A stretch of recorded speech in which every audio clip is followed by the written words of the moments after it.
So a few days ago, I was listening to the ever so popular rendition of the Star Spangled Banner by Jimi Hendrix in the car, and I realized the emotion and inspiration that went along with the performance. And after this, I switched on the radio to 94.5, and guess what I heard? Nicki Minaj, Iggy Azalea, pop, and I said to myself, the day that I hear a pop song that's about caring about the world and against like everything crappy going on in the world, then that's the day I'll give it a chance. So my thesis really is 1960s anti-war music had more of an influence on society than 2000s anti-war music.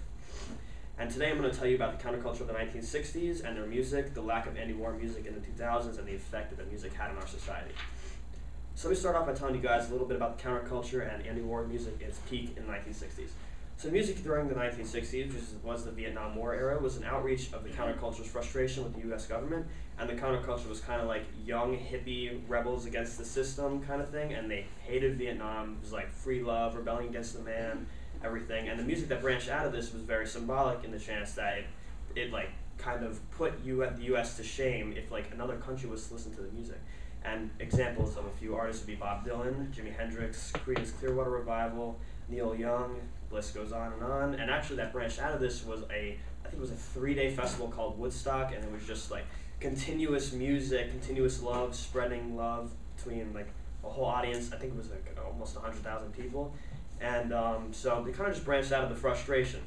And the youth counterculture carved out new spaces for experimentation and alternative views about what constituted a good society, while a new left made up of civil rights, anti-war activists, developed as the war in Vietnam dragged out, became increasingly bloody, confounding, and ultimately unpopular. And that's a quote from a thesis online about music and the Vietnam War.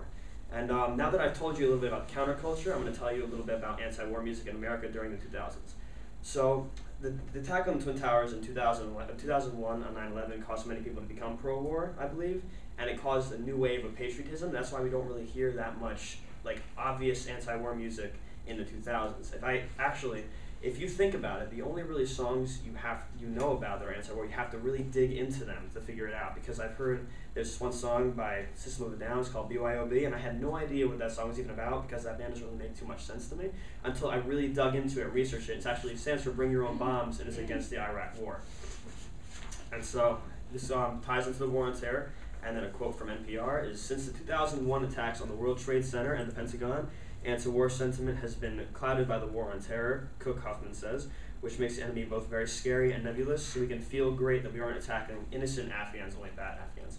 So that kind of gives, like, I guess, an insight into that we're only killing bad people instead of we're killing everybody, and that kind of ties into the whole idea that there's not much anti-war music, there's not really anybody taking a stand that much.